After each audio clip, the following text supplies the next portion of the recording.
Olá pessoal, tudo bem? Sou Estevão Secato e começa agora mais um episódio do Virando a Mesa, hoje com Cássio Leal, fundador da Advis, uma consultoria, uma empresa de consultoria e contabilidade, também formado na FEA USP e MBA em Chicago, uma super experiência em investment banking, bancos de investimento.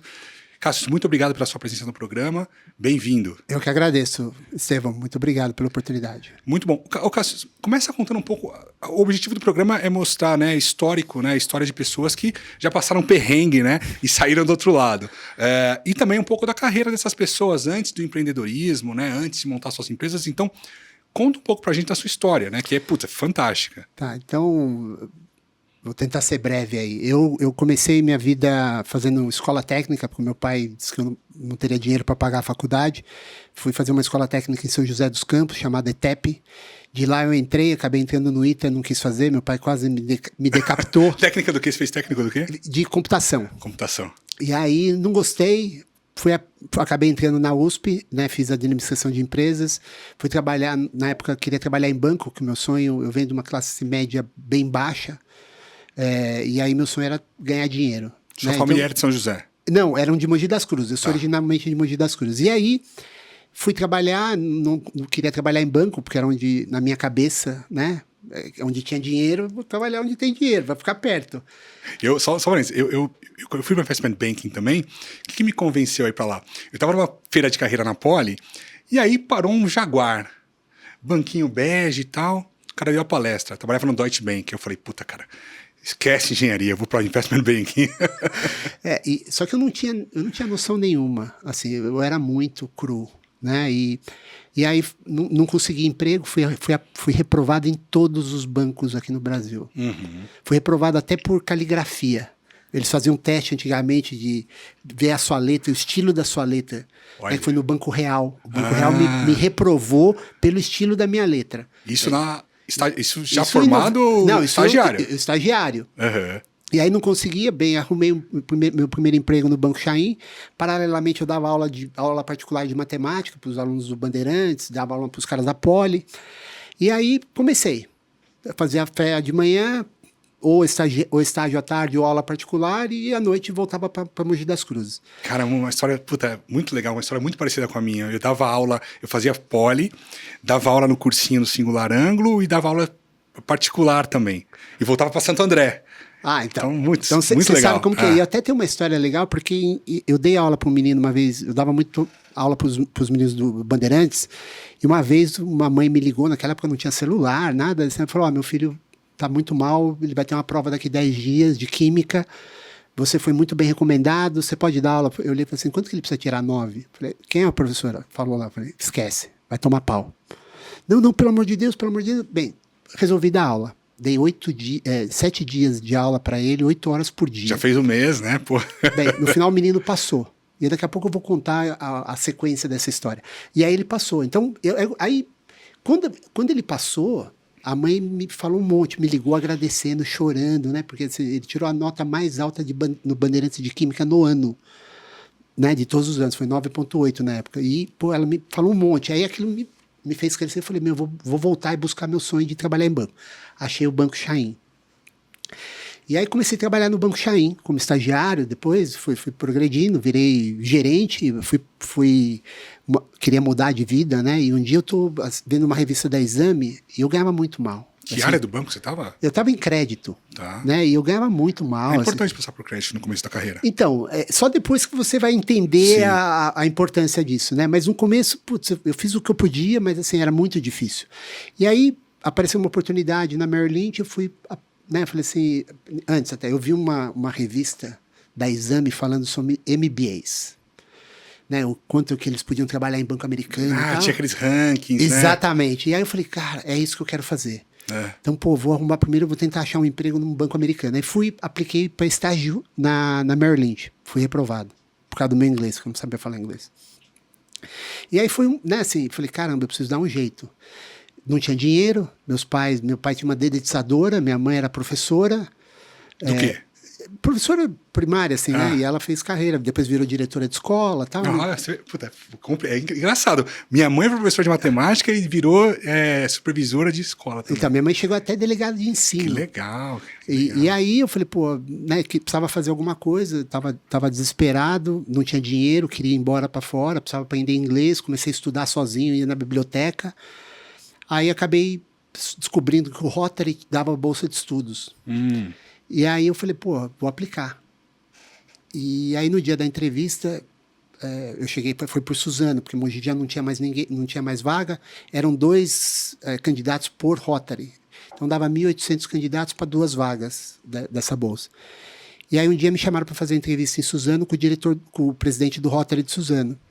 E aí eu entro na sala tal, e daqui a pouco entra uma mulher, né, que é a esposa do presidente, começa a conversar comigo e fala, nossa, seu nome Cássius é um nome diferente, né? Eu falei, ela falou, eu conheci uma vez. Eu falei, sério? Eu não conheci ninguém até hoje com esse nome. Só o Cassius Clay que eu ouço falar, mas, né? E ela falou, pois é. Quando eu vi o seu nome, eu falei, nossa, não pode ser outra pessoa. Eu falei, nossa, mas por quê?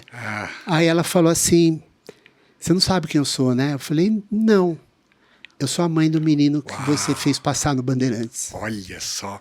Você vê como as coisas se conectam, né? Eu falo assim, eu tive a mão de Deus em vários momentos na minha vida. Vários, né? E aí ela falou assim, o que depender de mim, você vai ganhar essa bolsa. Putz, que legal.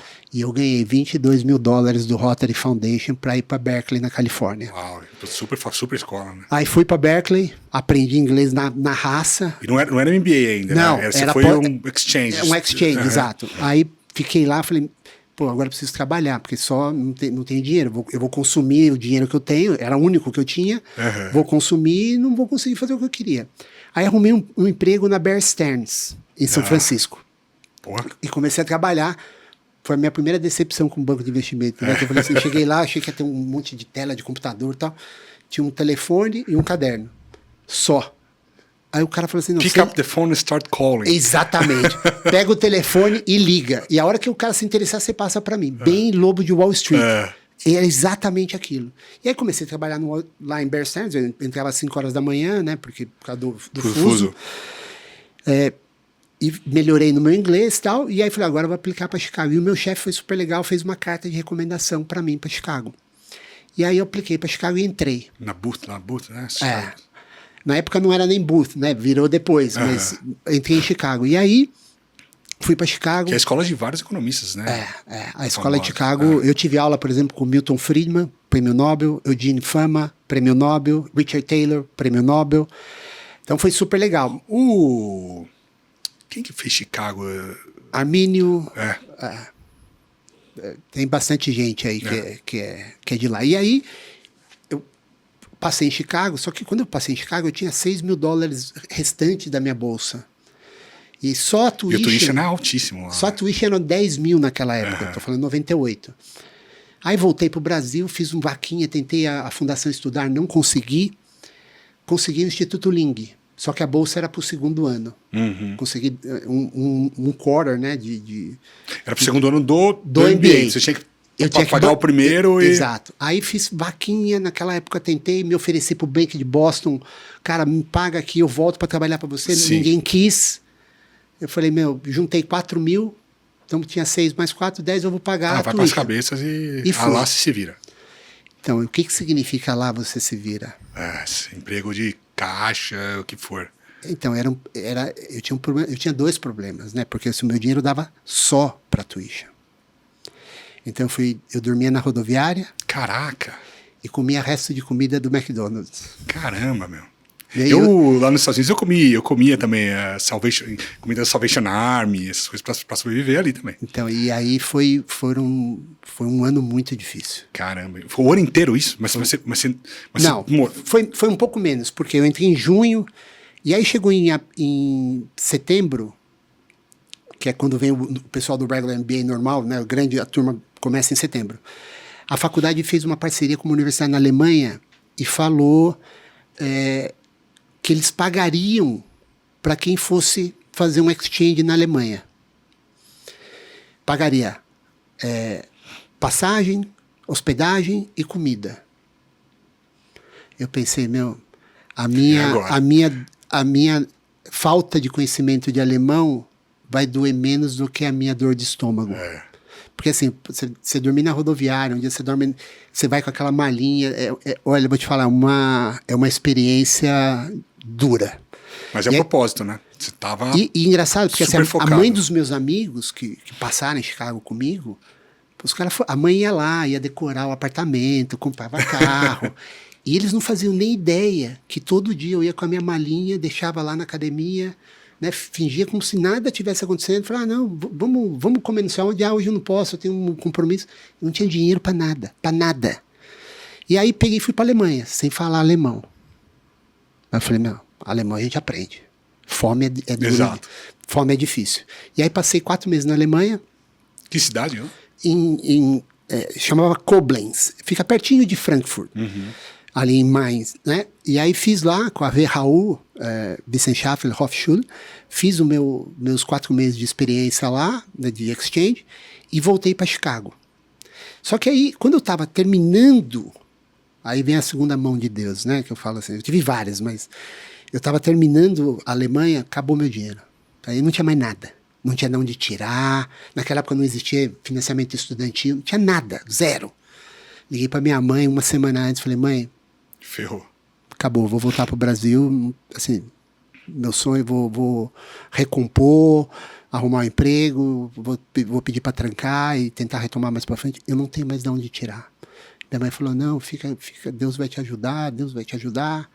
E eu passei a noite inteira chorando, né, assim, desanimado. Falei, pô, eu cheguei tão perto, né? Você fala assim, putz, tão perto e tão longe, né? E aí eu lembrei de um cara que tinha estudado comigo os primeiros 3 meses da faculdade. Ele já tinha uns 42 anos, chamava Greg Williams.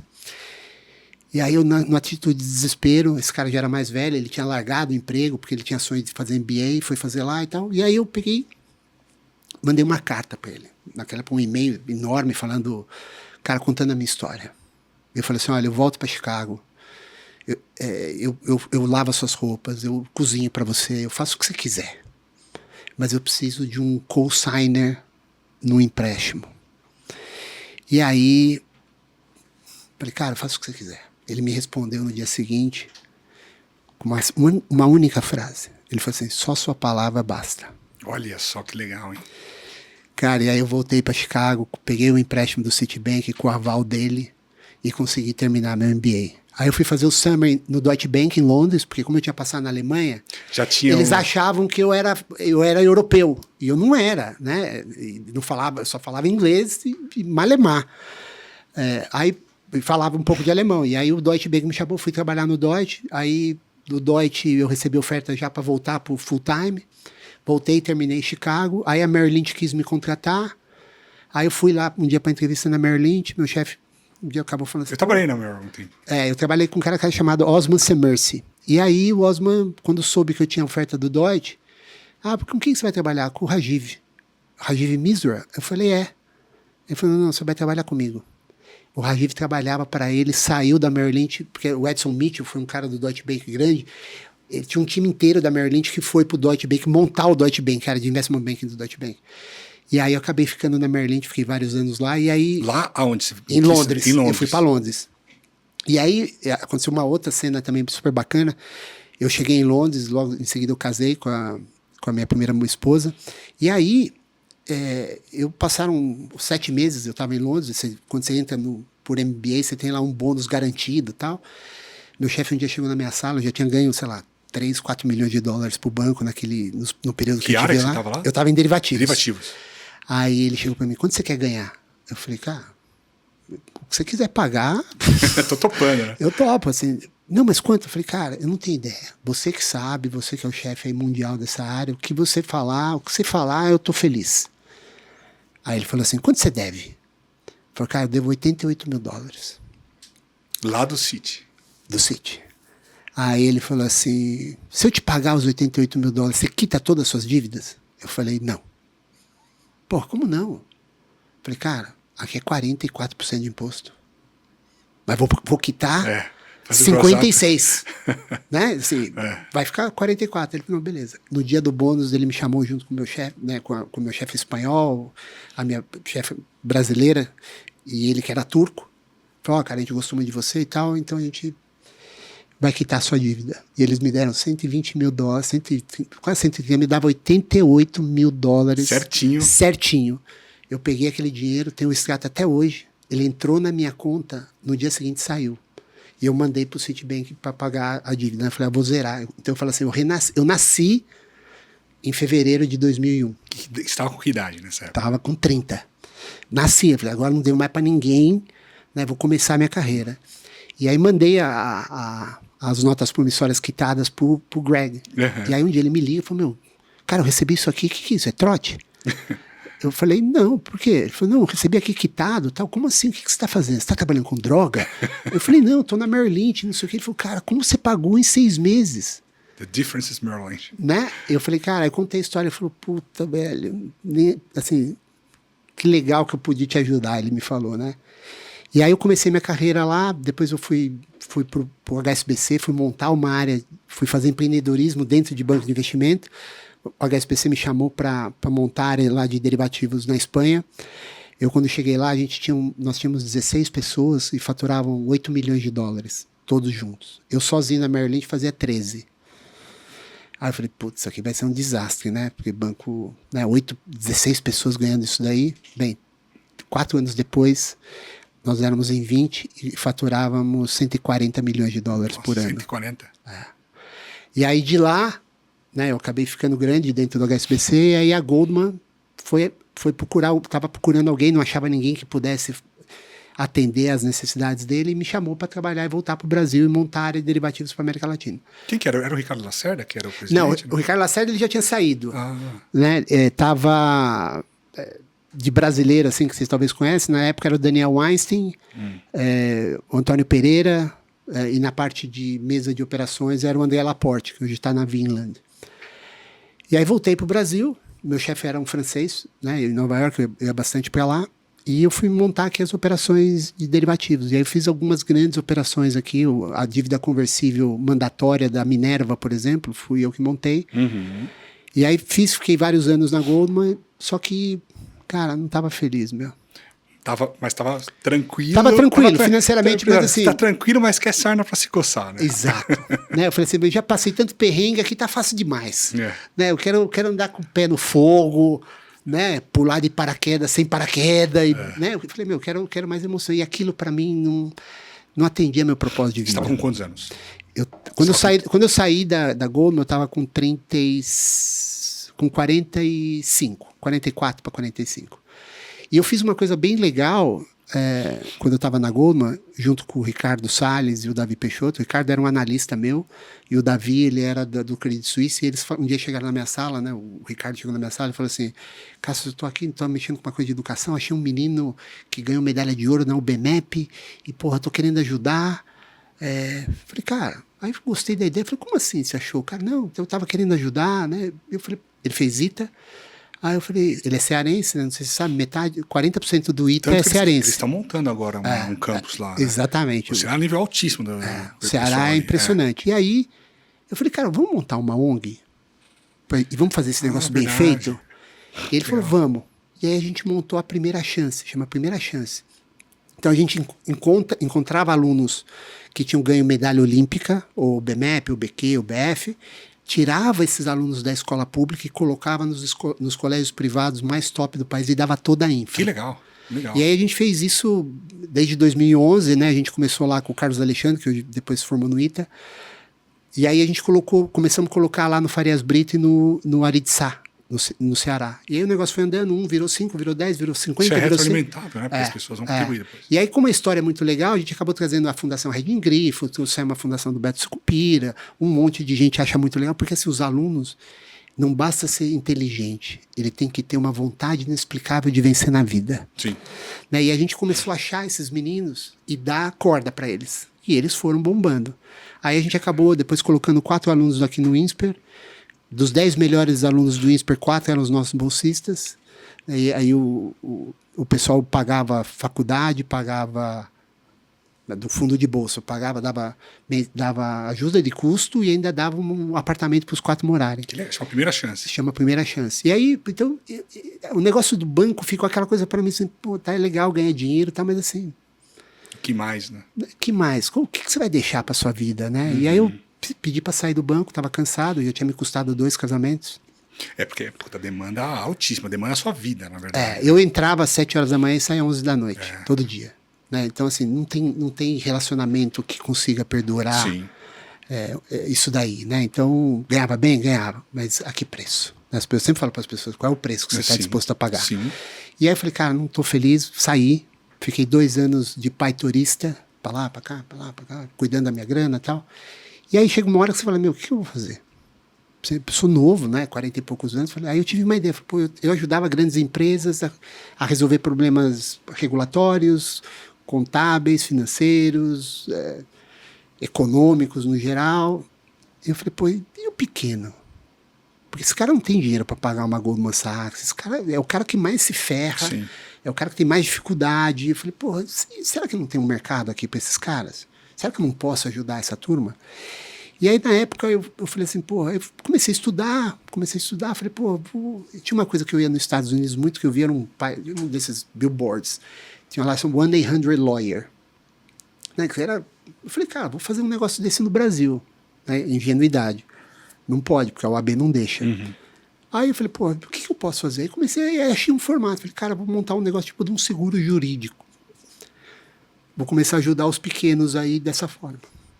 Todo mundo achava legal, mas ninguém queria pagar. Porque o brasileiro não tem a cultura de seguro. Ele só faz seguro de carro porque, né, ele depende daquilo e ele sabe exatamente quanto vai custar. Mas quanto que vale um seguro de um contrato mal feito? Pois é. A pessoa não sabe. Não sabe nem precificar. Não sabe nem precificar. Então, assim, o cara não dá valor para aquilo. Aí eu falei, pô, não dá, preciso fazer alguma coisa diferente. E aí eu lembro no Natal de... Talvez um trabalhista seja um pouco mais óbvio, no fiscal. Mas muito pouca coisa. Né? E aí já tinha internet, Google, o cara fala assim, vou lá no Dr. Google e... Né? E esse é meu competidor. Eu falei, cara, não vou sobreviver fazendo isso. E aí um dia eu estava lá no Natal, falei, cara, preciso de achar alguma coisa que tenha recorrência, que seja obrigatório. Aí deu um estalo, contabilidade. Eu já fazia direito, mas nem contador eu era. Né? Então eu falei assim, putz, contabilidade, tá aí a solução. Voltei do Natal, do Ano Novo, agora vamos oferecer contabilidade. E comecei. Né? E eu falei, cara... Que ano que foi isso? Isso foi em 2017. Sim, 7 anos. Aí. E aí comecei a oferecer contabilidade, não era contador, entrei na faculdade de contabilidade, falei, vou acelerar o negócio aqui. Já estava quase terminando direito. Mas você curte estudar também, hein? Cara, não é que eu curto, é porque eu preciso. Né? Eu falei assim, eu gosto de estudar, mas eu tenho mais curiosidade intelectual do que de fato gostar mesmo, né? Então, e aí eu peguei, fui e montei um negócio e eu fiz algo diferente. Falei, cara, eu quero fazer algo diferente. E aí eu montei um negócio que inicialmente era tudo terceirizado. Então era como se fosse uma plataforma de contabilidade. Então eu terceirizava o serviço e tal. E o negócio foi dando certo. E eu, como, né, por ter estudado muito tempo, passado por grandes instituições que me ensinaram muito, a minha escola foi banco, eu falei, vou fazer uma coisa bem feita como eu sempre queria fazer. E aí comecei a fazer. Fui testando modelo com ticket médio baixo. Na época era R$180 o ticket médio. Foco em pequenas e médias. Pequenas e médias. PJ e tal. Só que eu queria fazer diferente. Não queria ser uma contabilizei de turno, não queria ser uma agilize de turno. Eu falei, quero fazer algo diferente. E aí montei com informação jurídica, pus um robô com inteligência artificial. A inteligência artificial da época, não hoje o ChatGPT, mas da época. Juntei lá 5.000 perguntas e respostas, coloquei lá, então o empreendedor ia poder perguntar e o robô ia responder de imediato. Que legal. E eu falei, pô, vou começar com contabilidade e tal. E aí o negócio começou a andar. Eu comecei a estruturar. Eu falei, cara, agora eu vou estruturar esse negócio bem feito. Só que eu, apesar de ter bastante conhecimento de gestão de empresa e tal, eu nunca fui um cara genial de marketing. Né? Então, assim,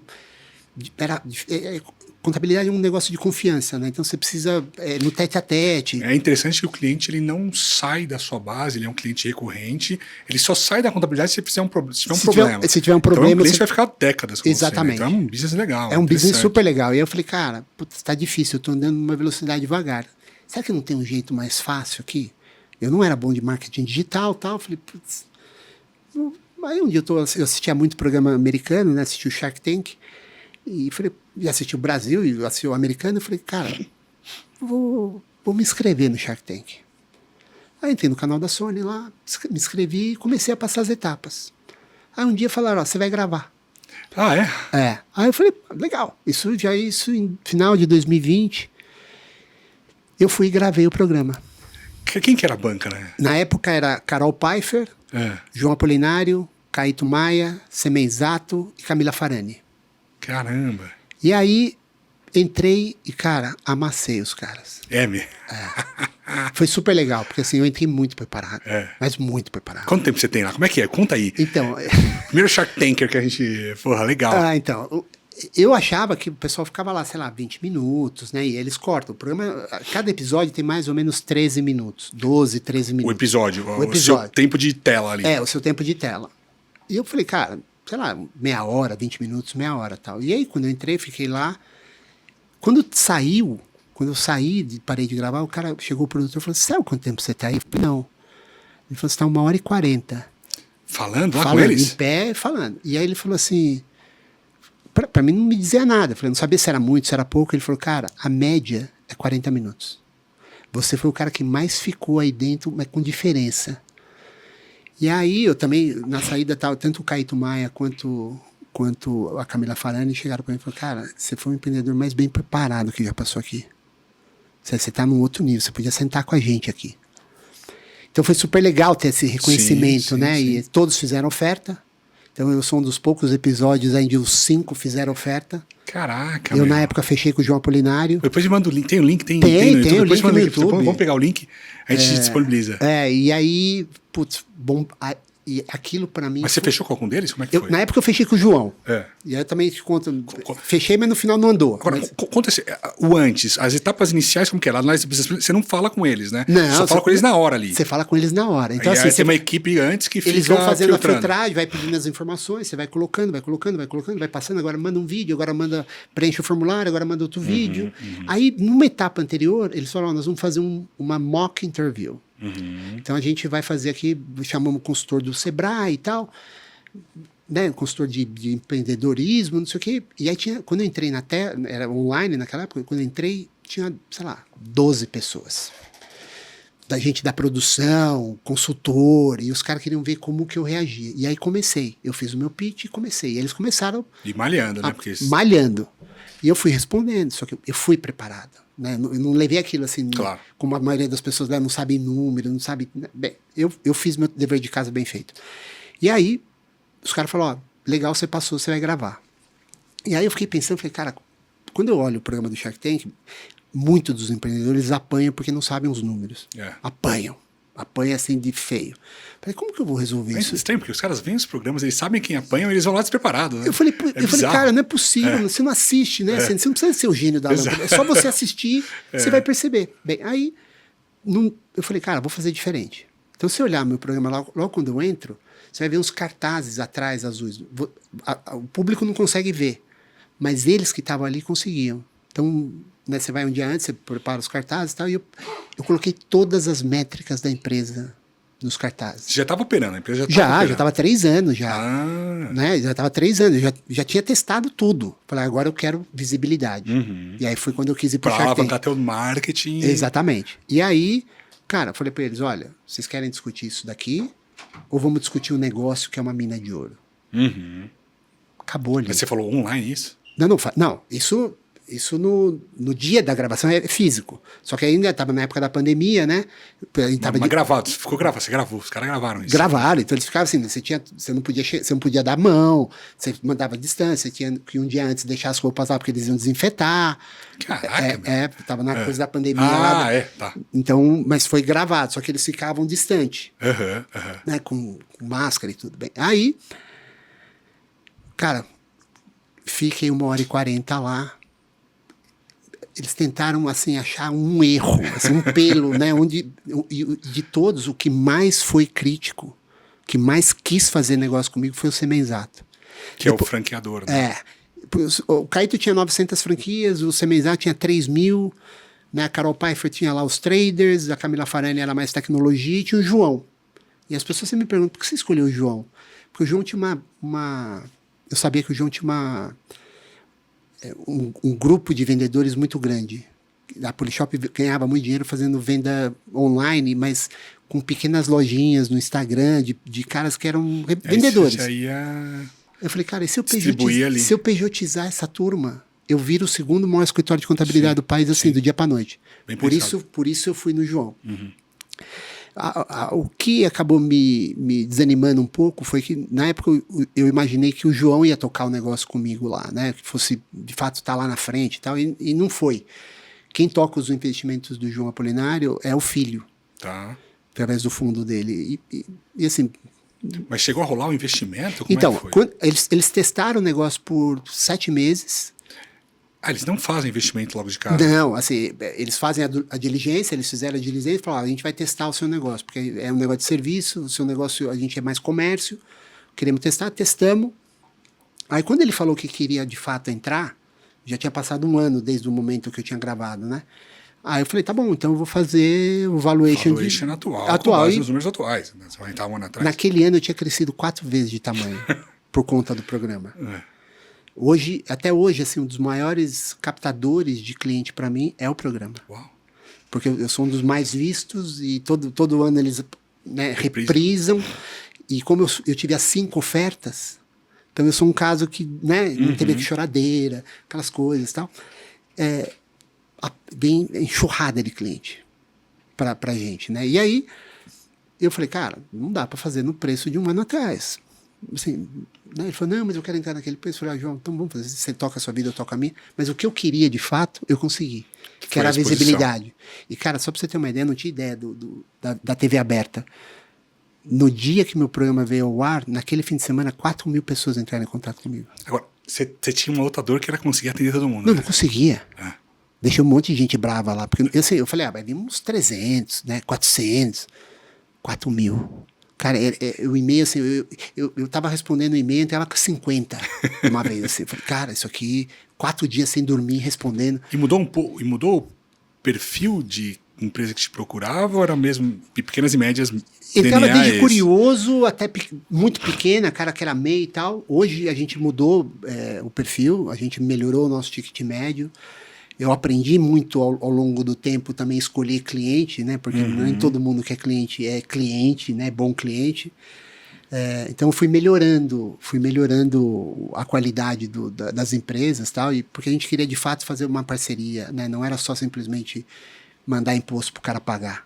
E aí o negócio deu certo.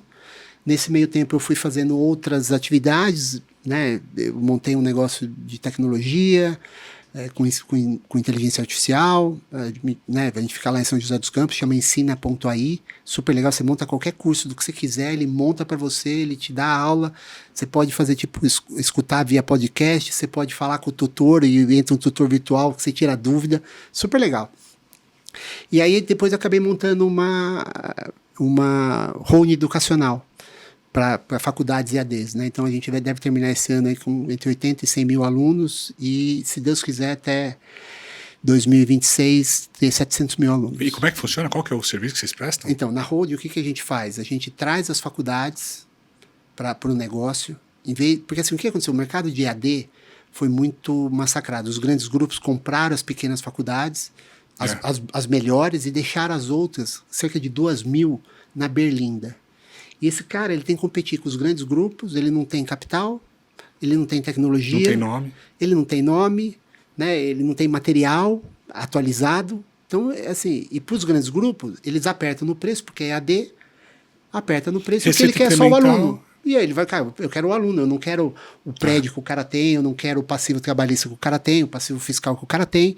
Então eu vou pegar os alunos apertando o preço. Aí o ticket médio do EAD caiu muito, agora meio que deu uma estabilizada, está por volta de R$150. Só que esses caras ficaram, né? Então você pega uma faculdade que tem 1.000 alunos, um ticket médio de 100 e pouco... Não assim, se paga. Não se paga. Um cara de TI bom vai custar 30 pau. Só o TI. Sim. Né? E aí eu conheci uns caras de São José dos Campos, né? E eles tinham uma tecnologia que dava toda a infra para uma faculdade poder competir. Trazia conteúdo de empresas conteudistas e distribuía em função por aluno, em função do percentual. E aí a gente discutindo, ele virou meu cliente na contabilidade, falou que tinha esse negócio de educação, eu também sempre gostei muito de educação. Começamos a conversar e, cara, dali surgiu o namoro e a gente acabou montando esse negócio junto. E aí, o que a gente faz hoje? A gente pega essas faculdades, a gente traz ela para dentro da holding, a gente não compra elas viram sócia da gente. E aí, a gente, como se fosse uma espécie de cooperativa, então a gente deu uma armação do Homem de Ferro para elas poderem competir. Então a gente dá toda a tecnologia, compra no atacado, distribui no varejo, né, e dá a oportunidade do cara de poder competir com o grande de igual para igual, com tecnologia, com conhecimento, com informação. E aí o negócio começou a dar certo. A gente eles ficam com conteúdo pedagógico, a faculdade fica com conteúdo pedagógico e o marketing, talvez a venda? Exato, né? E a gente dá toda a tecnologia. Então, por exemplo... É quase que um CSC, mais ou menos. Tecnologia, contabilidade, jurídico, tudo para a interface. Exatamente. Então, por exemplo, essa empresa que tinha essa tecnologia, eles têm faculdade lá que tem 12 mil alunos, tem 6 funcionários. Para tocar 12 mil alunos. Então é um outro tipo de escala. E aí a gente começou a dar certo, a gente chamou esses caras com o MOU e falou, a gente está com essa ideia, vocês querem participar? Os caras falaram, porra, queremos.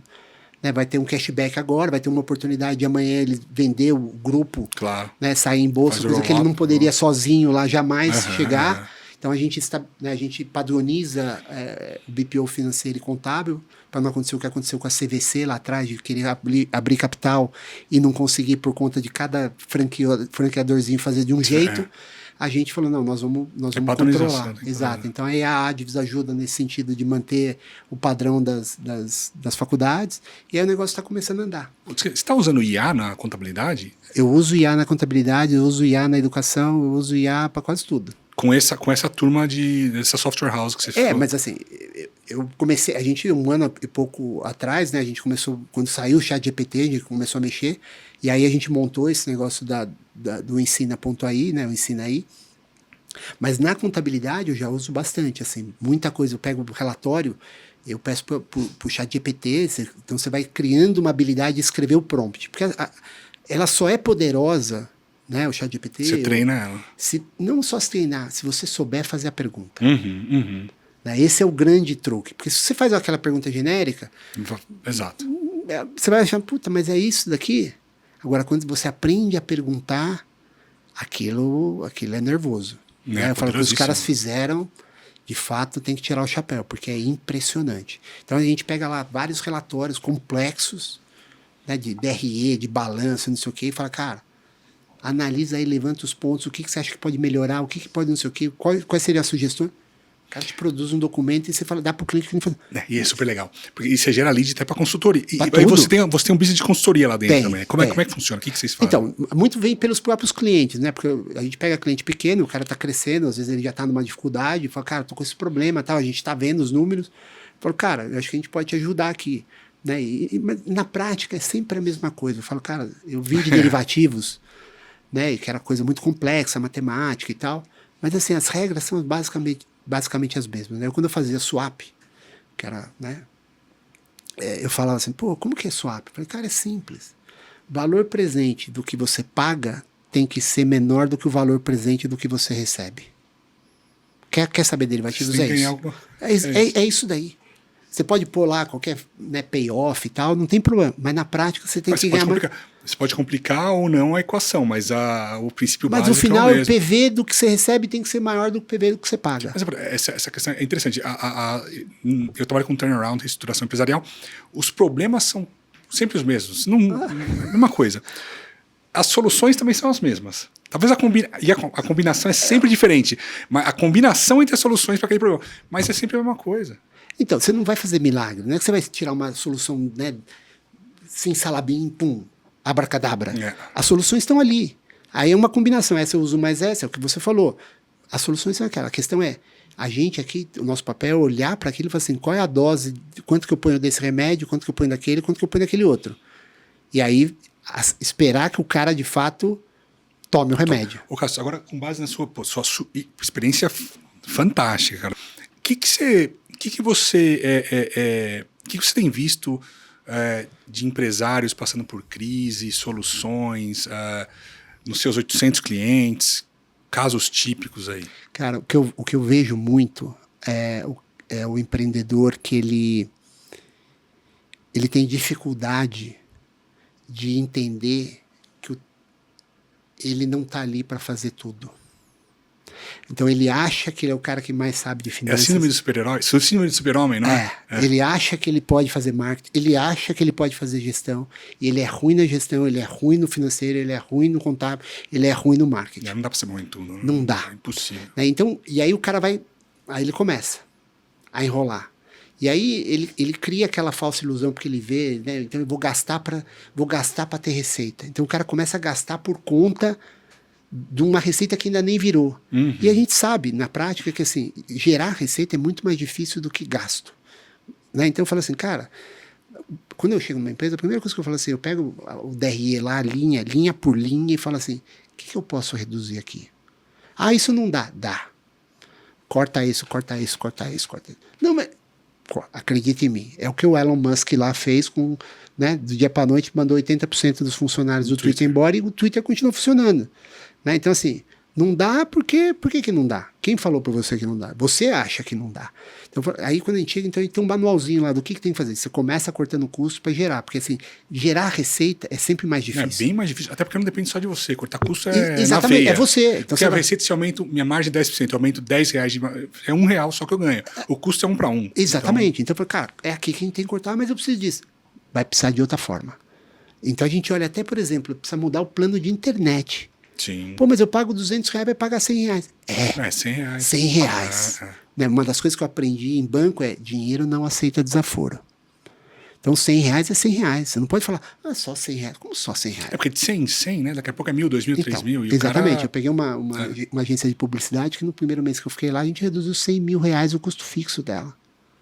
Cara, R$100 mil de custo fixo, imagina o que gastava. Uhum. Mas corta o escritório, não precisa de um escritório desse tamanho. Põe as pessoas de home office, elas já aprenderam a trabalhar de home office. Mas é melhor. É melhor, mas você não tem condição. Exato. Então, o que eu percebi, assim, que muitos deles têm essa síndrome do super-herói, eles subestimam muito os custos e superestimam muito as receitas. Mas o empreendedor ele é otimista, né? Então eu acho que vai entrar o investidor, vai entrar o contrato, vai entrar o cliente. Não tem problema você ser otimista. Mas você precisa ter o custo contido para não queimar a caixa. O cara não, ele vai gastando, porque assim, eu já vou pegar um escritório enorme, porque isso vai ajudar com o cliente. Cara, sério. Né? Então assim, a gente vê eles metendo o pé pelas mãos por coisas simples, né? Eu falo, cara, gerir uma empresa é tão fácil quanto gerir uma casa. Você vai olhar todos os seus gastos e vai ver as receitas que entram. Se os gastos estão maiores, você vai ter que cortar. Muda de casa, vai para um lugar mais longe, vai para um lugar mais perto, né? Diminui de tamanho. E é o keep it simple, né? Eu vejo muita gente buscando soluções mirabolantes. Não precisa. Não precisa. Se você fizer o arroz com feijão bem feito, cara, tá ótimo. Isso já tá melhor do que 95% das pessoas. Eu quero dar um passo a mais, uma estratégia. Beleza, vale, tem que fazer, tem que investir. Mas faz primeiro dever de casa, cara. Olha, custos, margem, venda sem margem, não sabe se está vendendo com prejuízo ou não, cliente que está dando inadimplemento, que não entra na conta, custo de capital, uma série de coisas. Né? Eu falo para as pessoas, né? Você precisa ter 3 coisas, né? Método, controle e cobrança. Você tem que ter um método para administrar, você tem que poder controlar aquilo lá e cobrar os mal pagadores. Sim. Não só o mal pagador, mas tem que cobrar também os seus funcionários para entregar e tal. Então, é um processo de método, controle e cobrança. Né? Eu dou umas palestras aí de vez em quando, e eu falo que eu gosto muito da fórmula do Einstein, né? E igual a MC ao quadrado. Então, E para mim é empreendedorismo. O M é o método.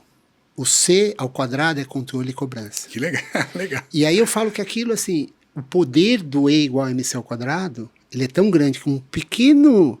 Porque o C, na prática, é a velocidade da luz, né? Então, a velocidade da luz é o quadrado. Então, você põe um pouquinho de massa, o efeito de energia naquilo lá é gigantesco.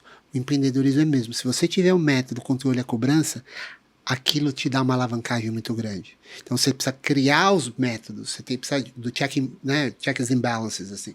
Você tem que criar controles para assegurar que você não perde a cabeça, que você sempre só vai gastar no máximo até aquilo que você ganha.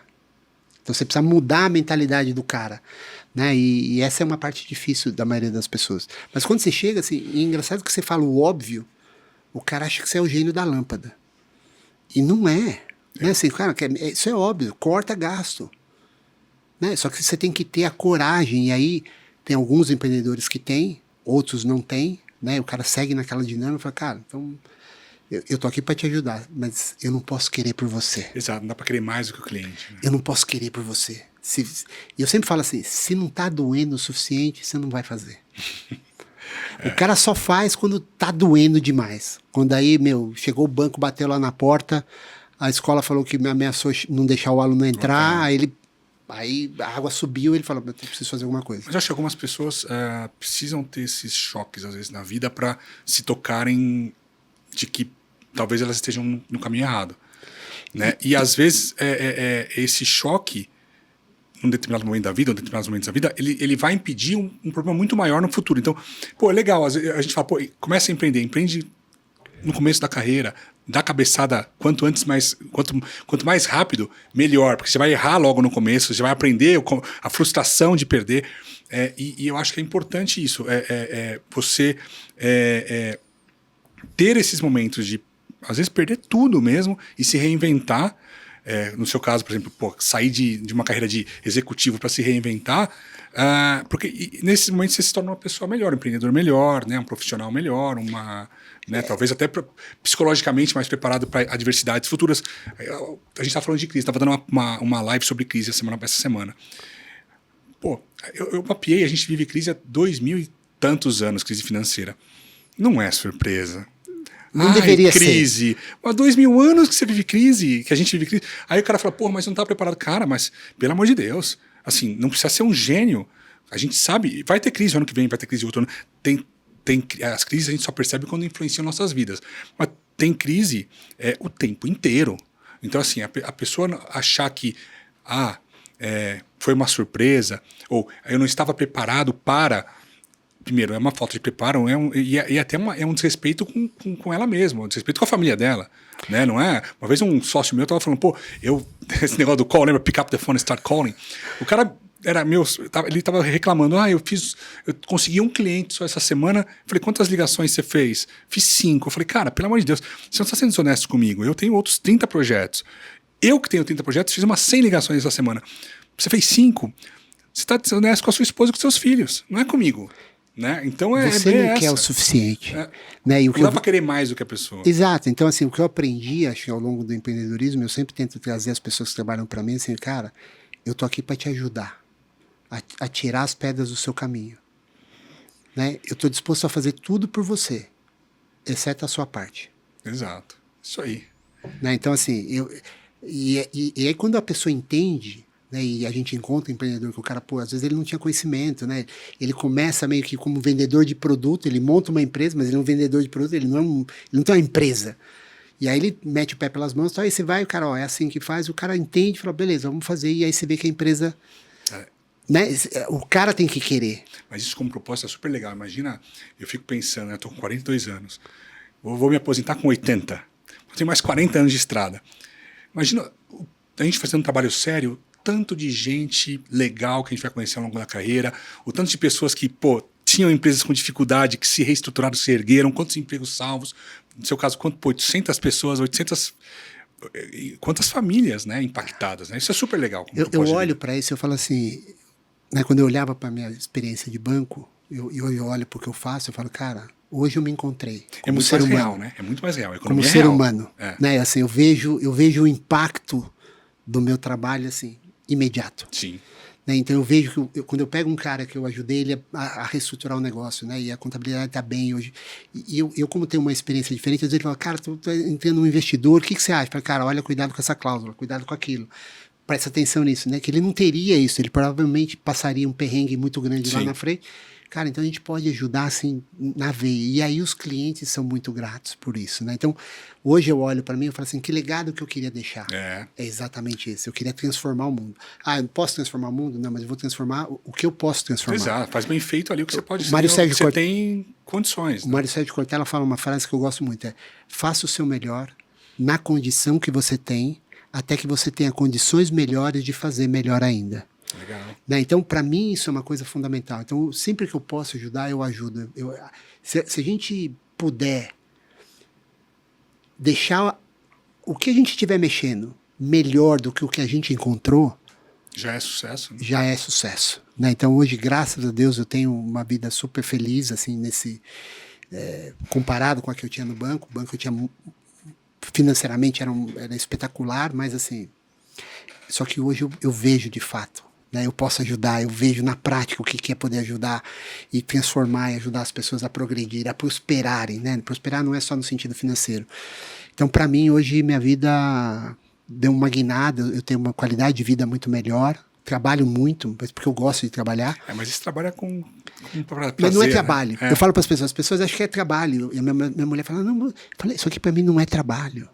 Eu faço feliz da vida. Tem gente que... Eu gosto de jogar golfe. Eu posso jogar golfe, passo 6 horas no domingo lá, você não vai me ver. Eu prefiro aqui, às vezes, ficar trabalhando, né? Porque eu gosto. Às vezes as pessoas não entendem muito, né? É difícil. Mas... É difícil. Eu falei, mas, cara, eu fui criado assim. Por que você pega tanta coisa para fazer? O cara fala, eu gosto disso aí, que não adianta. Eu vou pegar mais coisa. Não adianta, eu não consigo parar. Teve uma época que eu cheguei a pensar se estava fazendo a coisa certa. E eu falei, eu não vou mais me impor... Primeiro, escrúpulos intelectuais. Eu vou viajar, eu vou pensar, eu vou brainstorm, eu vou... E outra coisa também, eu não vou me impor barreiras, limites. Por quê? Porque alguém falou um dia que não dá. Dá, eu quero, eu vou fazer. Né? Eu falo que o impossível não, assim, não dá para ser feito até a hora que alguém vai e faz. Né? Então, assim, uma das coisas que a gente mais encontra aí no empreendedorismo é aquela turma que não faz, tem raiva do que faz, e acha você um louco por tentar fazer. Ele fica te detonando, né? Porra, então trabalha, o que ele faz? Ele começa zombando, né? Aí depois ele começa a achar que você teve sorte, e depois ele vem dar tapinha nas suas costas. Aí ele vai falar que você é um gênio. Né? Então, depois que você deu certo é muito fácil. Exato, né? É o contador mas a hora que você está tentando, né? Aí que você vai ver quem te apoia de verdade. É o analista da história, né? É muito fácil olhar para trás e falar, tal, mas e ali? Cara, no meu mercado, o que eu vejo de gente postando apenas metendo pau em reestruturações que deram errado, falando de empresas, mas só num viés negativo, a gestão errou nisso. Aí você vai ver o histórico da pessoa ou das pessoas, só histórico de fracasso. Você fala, pô, eu tento sempre falar bem dos negócios, bem das pessoas, porque retorna muito mais. Então, isso as pessoas não entendem. Na época, minha mãe falava uma coisa que assim, é dando que se recebe, né? Quando você dá, você recebe em dobro. Eu, no comecinho lá, falava, mãe, a senhora acha que não deve ter estudado matemática direito, né? Porque você dá um e recebe 2. Mas ela falou assim, filho, você está pensando com um racional de matemática. E não é. Para os olhos de Deus, a matemática é a que Ele quer. E aí eu aprendi que quanto mais você ajuda, mais você estimula, mais a vida te dá de volta. E eu tenho N exemplos, né? Eu contei dessa menina que eu passei. Foi Deus, assim, colocando pessoas, colocou o Osman, colocou essa menina que eu ganhei a bolsa. Colocou o Greg Williams. Mas não é à toa. É porque tinha que ser. E é porque tinha que ser porque ele já via que você estava talvez se preparando para ter um propósito maior. E pessoas boas que pegam bem, elas têm isso de volta. Eu estou ajudando pessoas sem nenhuma... Falo mesmo. Eu ajudo amigos meus a arrumarem emprego e recolocação e projeto desde que eu desde que comecei na faculdade. Então, assim, e agora esses meus amigos estão chegando em posições de CEO, donos de empresa, e eu nunca esperei nada em troca, nunca fiz esperando, porque eu nem sabia. Mas eu Deus nunca te soube, dá. Mas as coisas vão vindo. Deus te dá de diferentes canais, né? E isso foi o que eu vivi na minha vida. Então, assim, eu recebi ajuda, eu ajudo de coração, né? Eu, de fato, gasto meu tempo, que é o ativo mais difícil que você tem, porque o dinheiro é fácil, manda lá um cheque, agora você, de fato, sentar lá e falar, cara, vamos sentar aqui, eu vou te ajudar. Então, para mim, hoje é uma satisfação muito grande, né? Eu acabo ajudando muita gente, graças a Deus, Deus também me dá muito em troca. Pois é, tá bom. E é isso, um pouco da minha história aí. Putz, excelente, Cássio. Obrigado pela sua presença aqui no programa. Sempre bem-vindo, né? É um prazerzaço. E vamos conversar mais. Vamos, Estevão. Obrigado aí pela oportunidade. Obrigado, pessoal. Tô aqui o que vocês precisarem. Eu conheço um contador muito bom. Liga lá na Advis que a gente vai ajudar vocês. E, cara, foi um prazer. Obrigadão. Eu sou um contador muito bom também, um contador de histórias. Pessoal, muito obrigado e até breve.